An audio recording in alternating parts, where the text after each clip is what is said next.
Welcome to INSITECT. Today we are talking about physical access control systems and their security architecture.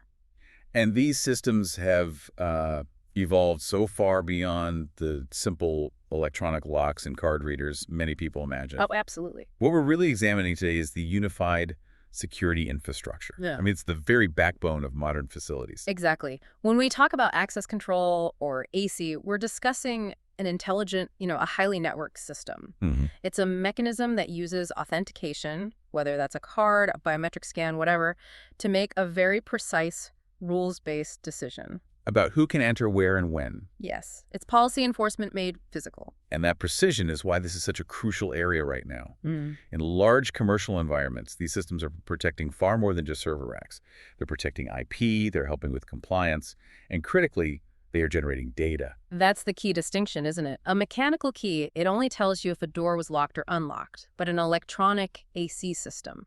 It creates an immutable audit trail of every single access attempt, every grant, every denial, every door propped open. Wow. That log is indispensable. Yeah. We're talking everything from complex internal investigations like insider threat detection to meeting really strict regulatory reporting requirements. So for industries like healthcare or finance. Exactly. That log often stands as this single piece of evidence that makes or breaks an insurance claim or a regulatory audit. Okay, let's unpack the core mechanism then. The entire process from me waving my card to the lock clicking open happens in, what, under a second? Oh yeah, way under. It starts when you present your credential to the reader. The reader's job is just to extract the data. So it's not making any decisions itself. Nope. It doesn't analyze time restrictions or anything like that. It immediately sends that raw data back to the actual brain of the system, the door controller. The controller. Okay, and from an architectural standpoint, what's the most critical decision you make regarding that controller? It's the concept of distributed intelligence. This is, and I can't stress this enough, the key to resilience. It is a non-negotiable requirement for any serious physical security deployment. And what does that mean exactly, distributed intelligence? It means that instead of constantly asking the central server for permission, the controller stores all the necessary rules, the user database, the time schedules, locally, right there at the door. So if there's a massive network outage, say a DDoS attack takes down the central servers, the doors don't just, fly open? Exactly. Security has to be maintained, regardless of network connectivity. If you rely only on a central server, a network failure turns your facility into either a security nightmare, where all doors unlock, or a life safety hazard, where they all lock. I see. Distributed intelligence ensures the facility just keeps operating autonomously. It maintains security until the network comes back up. That seems like a really elegant solution, but it brings us immediately to that constant tension in security design. The trade-off. Right. How do we balance that authentication strength versus user convenience, cost, and just operational complexity? That is the core decision. I mean, if you're securing a low-traffic storage closet, a simple, cheap card might be fine. But if you're securing a military facility or a data center, the complexity and minor inconvenience of a multi-factor system becomes a totally acceptable cost. The assets are just that much more valuable. Speaking of cost and speed, card systems are still king, right? Specifically, proximity cards using low-frequency RFID. You just wave it and you're in. Super convenient. And this is where we need to get critical. Proximity cards are the most widely deployed, but they are fundamentally flawed from a security perspective. How so? They transmit their unique identifiers without any form of encryption. None. Which means someone can essentially eavesdrop on that communication. Precisely. Right. We're seeing a trend where simple, commercially available hardware can easily capture that unencrypted signal and effectively clone your credential. So you're saying my high-tech security badge could be copied? You could be relying on a major vulnerability that can be exploited for less than $50 worth of equipment. It's a huge problem. Okay, so what's the mandatory security upgrade here? What should people be using? You have to move to smart cards. Specifically, technologies like MiFire and ideally DS-Fire. These use onboard microprocessors and robust AES encryption. So it's not just broadcasting, it's having a secure conversation with the reader. It's a cryptographic handshake. DS-Fire is preferred because it actively resists duplication and cloning attacks. It's really the industry standard for high-security applications now. That's a clear case where a slight increase in cost buys you real, tangible protection. Now, let's pivot to biometrics. From a convenience standpoint, it's amazing. touchless, unique to you, fingerprints, facial geometry. It feels like the ultimate security. But is it secure or is it just hype? We have to approach biometrics with a deep skepticism. It is only as effective as its defense against spoofing. Take facial recognition. If it can be fooled by a high-resolution photo or a sophisticated mask or a video replay, then it's actually worse than useless. It gives you a false sense of security. So it has to have what's called liveness detection. It must incorporate liveness detection. And are all biometrics created equal? I mean, in terms of accuracy or permanence? Not at all. Yeah. Fingerprint scanners are common, but they can struggle with, dirt, moisture, even just wear and tear on someone's hands. Okay. Iris scanners, on the other hand, offer the highest possible accuracy because those patterns in your eye remain incredibly stable your whole life.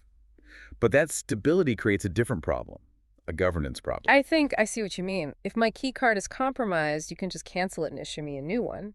Exactly. But you can't cancel my face or my iris pattern. You can't. The permanence of that data means it carries substantially higher regulatory burdens. If that database is ever breached, the exposure for those people is permanent. That concern brings us back to something much simpler. PINs and keypads.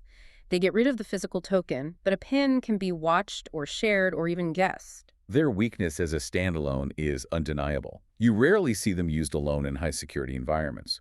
What we see instead is their best use case as a second factor for multi-factor authentication, MFA. Right, and connecting this to the bigger picture, MFA is the true layered security approach.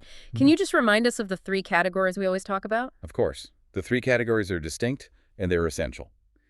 Something, like a PIN. Okay. Something you have, like a mobile credential or an encrypted smart card.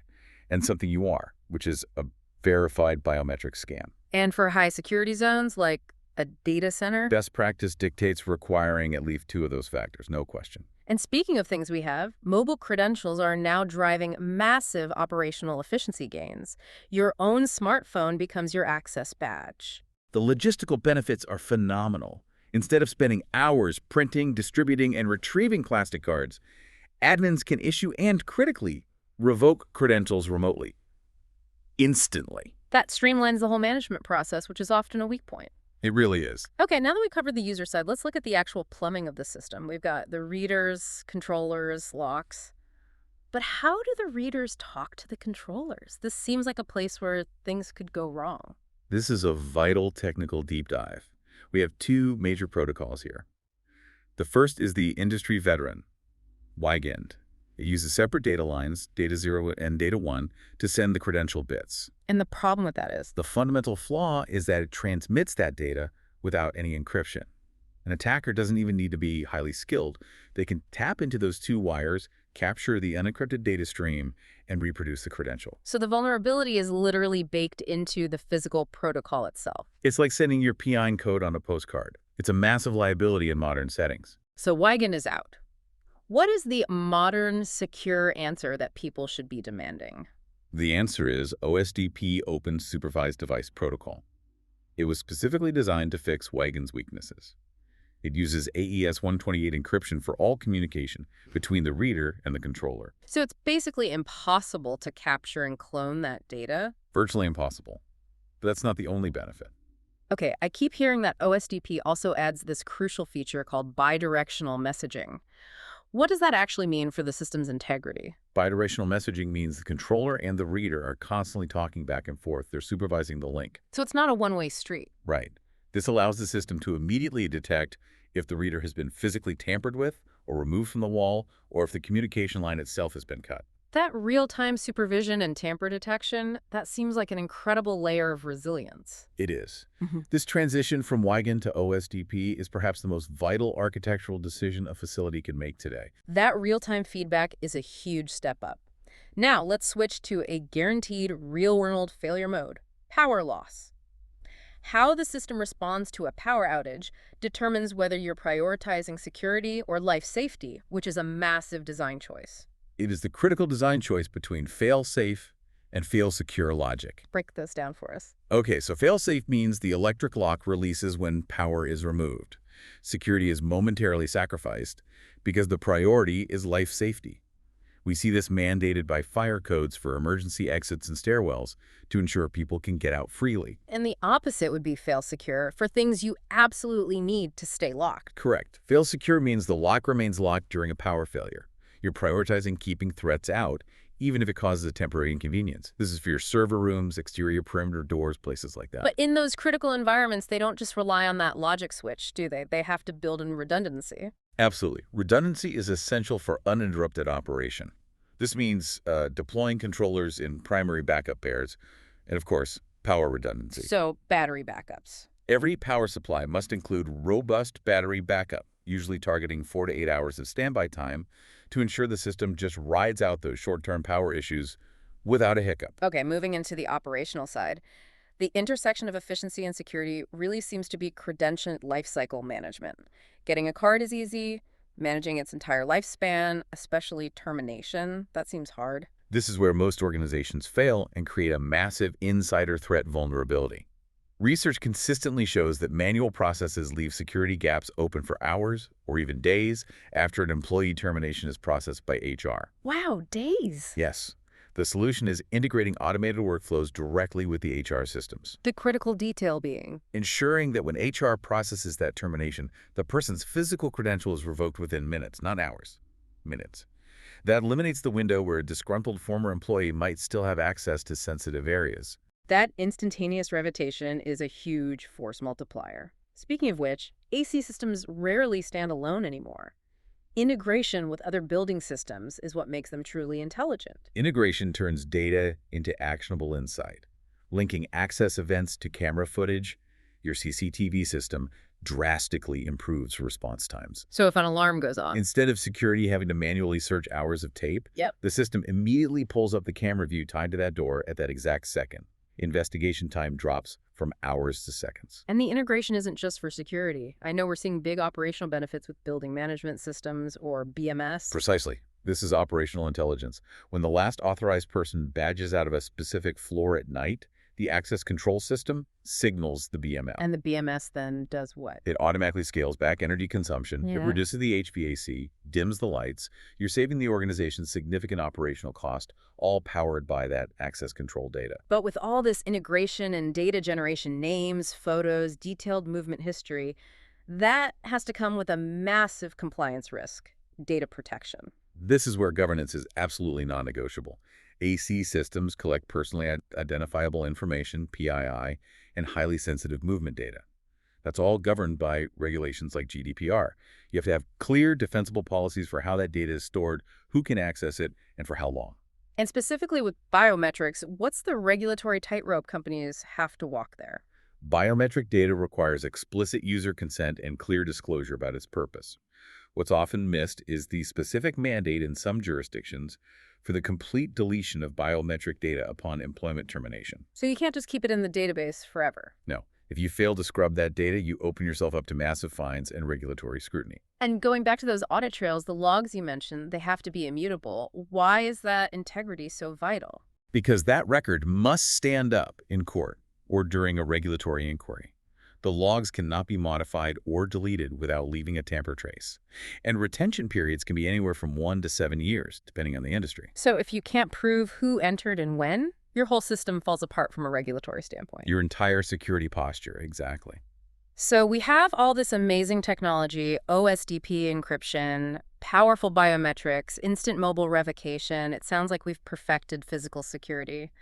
What's the final lesson for you, the listener, who's trying to manage one of these systems? The most technologically advanced system is only as strong as its weakest policy. Technology requires continuous governance because the biggest remaining vulnerability is, and always will be, human behavior. You mean like tailgating? Think about tailgating. An authorized user holds the door for an unauthorized person. No amount of encryption can stop that. Or the operational gap we mentioned earlier, access creep. Precisely. Users who change roles often retain access to areas they no longer need for their new position. Regular access reviews are essential because a permission list that hasn't been audited in 2 years is a far greater internal risk than some hacker trying to clone your badge. So the threat isn't just at the perimeter. It's often inside the database, in the policies themselves. That's a powerful final thought to leave us with. Governance is the true gatekeeper. Absolutely. Thanks for listening. We will continue to talk about security and technology. See you in the next episode.